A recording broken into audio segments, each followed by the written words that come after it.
Last উইকেন্ডে মা বানালো winter special mixed vegetable chop. নমস্কার বন্ধুরা, রকমারি রেসিপিস চ্যানেলে সবাইকে স্বাগত। আজকের প্রতিবেদন আমার ফেভারিট মায়ের হাতের homemade winter special mixed vegetable chop. প্রথমেই বলবো কিভাবে বানাবে স্টাফিং বা পুর। প্রথমেই একটা বিট আর আলুগুলো সেদ্ধ করে নিতে হবে। প্রেসার কুকারে হাই ফ্লেমে একটা সিটি দিয়ে স্টিমটা রিলিজ হওয়া অবধি অপেক্ষা করতে হবে। তারপর এগুলো একটি পাত্রে তুলে নিলাম। একটু ঠান্ডা হয়ে গেলে বিটগুলো এইভাবে কেটে নেব। একদম ছোট ছোট করে কুচি কুচি করে চপ করতে হবে। বিট কাটা হয়ে গেল, এইবারে কাটবো গাজর। গাজরগুলোকে প্রথমে এরকম ব্লক ব্লক কেটে নেওয়ার পরে এরকম সেন্টার থেকে কেটে তারপর এরকম ছোট্ট ছোট্ট স্কোয়ার স্কোয়ার চপ করে নিতে হবে। এইভাবে সবটা কেটে নিতে হবে। এরপরে বিনস কাটবো। এইভাবে প্রথমে উপরের অংশটা কেটে বাদ দিয়ে দেবো এবং তারপরে কাঁচি দিয়ে কিন্তু খুব সহজে এভাবে ছোট ছোট করে বিনসগুলো কিন্তু এরকম কেটে নেব। এইবারে ফুলকপি কাটবো।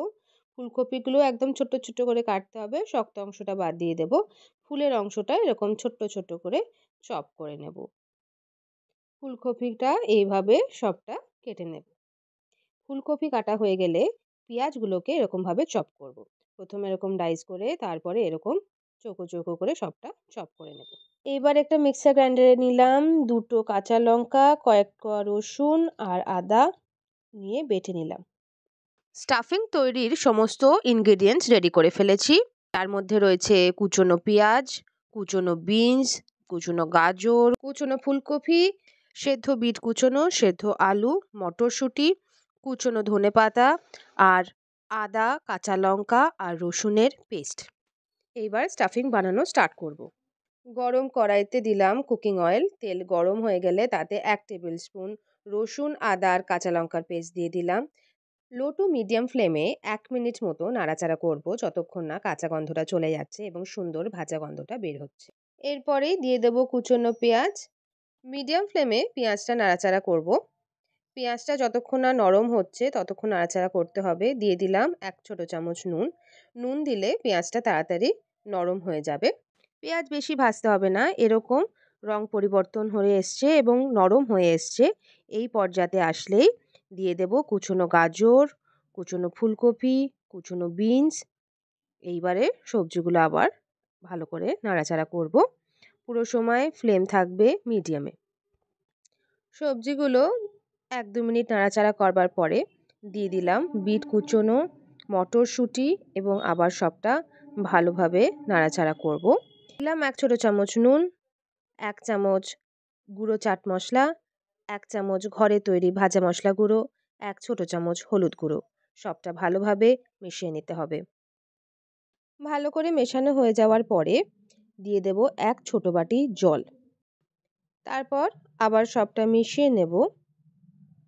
এইবারে সবজিগুলোকে সেদ্ধ করবার জন্য ঢাকা দিয়ে 10 মিনিট লো ফ্লেমে রাখতে হবে। সবজি সেদ্ধ হতে হতে চলো তোমাদের বলি কিভাবে বানাবে চপের ব্যাটার।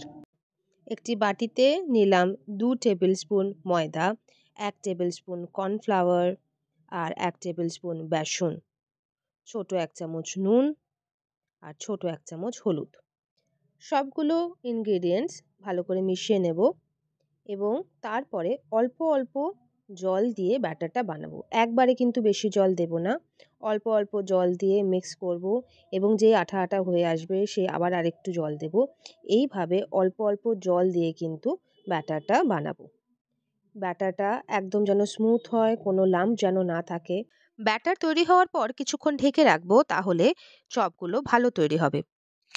দেখো কনসিস্টেন্সিটা হবে ঠিক এরকম, বেশি ঘনও হবে না আবার পাতলাও হবে না। ইতিমধ্যে 10 মিনিট হয়ে গেছে, ঢাকনা খুলে দেখব সবজিগুলো সেদ্ধ হয়েছে কিনা। সবজি সেদ্ধ হয়ে গেছে। এইবারে আলু যে সেদ্ধ করেছিলাম সেগুলোকে আমি এরকম ম্যাশ করে রেখেছি।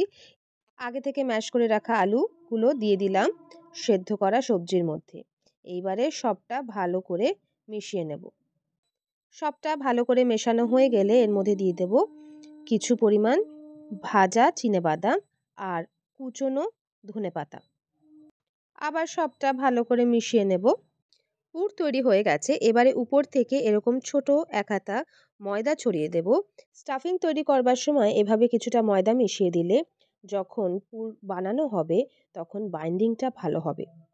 এবারে সবটা একটা আলাদা পাত্রে তুলে রাখবো এবং ঠান্ডা হওয়ার জন্য অপেক্ষা করতে হবে।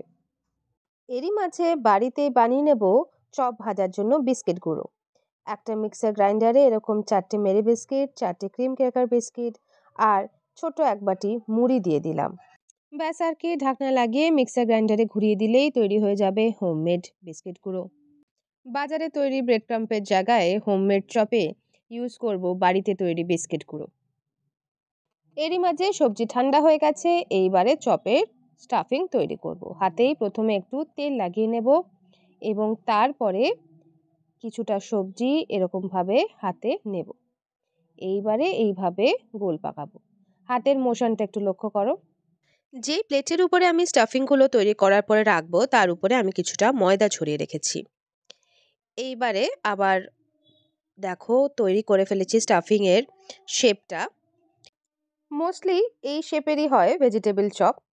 আমার এই শেপের ভেজিটেবল চপটাই পছন্দ। মা এরকম শেপেরই ভেজিটেবল চপগুলো বানিয়ে থাকে। এটা বানানো হয়ে গেছে, রেখে দিলাম প্লেটে।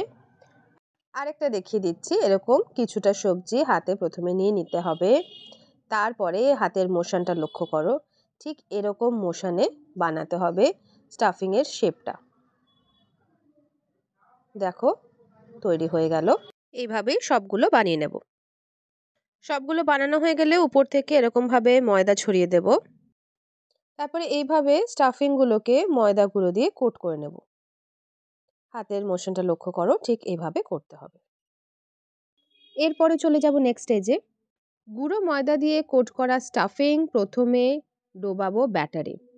একটি চামচের সাহায্যে আলতোভাবে দু পিঠই ব্যাটারে ভালো করে কোট করে নিতে হবে। এরপরে সেটিকে উঠিয়ে রাখলাম বিস্কিট গুঁড়োর প্লেটের উপরে। এইবারে বিস্কিট গুঁড়ো দিয়ে কোটিং করতে হবে। ঠিক এইভাবে যেভাবে দেখাচ্ছি এটাকে এইভাবে স্টাফিংটাকে এবারে ফাইনালি ভাজবার আগে বিস্কিট গুঁড়ো দিয়ে কোট করে নিতে হবে। এবার এগুলোকে তৈরি করে একটা আলাদা প্লেটে রেখে দেব। হাতটা যেন অবশ্যই শুকনো থাকে। শুকনো হাতে এইভাবে কোট করে এগুলোকে আলাদা প্লেটে ফাইনালি একদম ভাজার আগে একদম রেডি করে রেখে দেব। দেখো সবগুলো একদম ভাজার জন্য তৈরি হয়ে গেছে। এইবারে গরম কড়াইতে নিয়েছি চপ ভাজার জন্য তেল, আর তেল গরম হওয়া অবধি অপেক্ষা করতে হবে। তেল গরম হয়ে গেলেই চপগুলো ছেড়ে দেব তেলের মধ্যে। গ্যাসের ফ্লেম থাকবে মিডিয়াম ফ্লেমে। এক এক করে আমি দিয়ে দিলাম। একটা পিঠ একটু ভাজা হয়ে গেলে তারপরে এইভাবে উল্টে দেব অপর পিঠটা।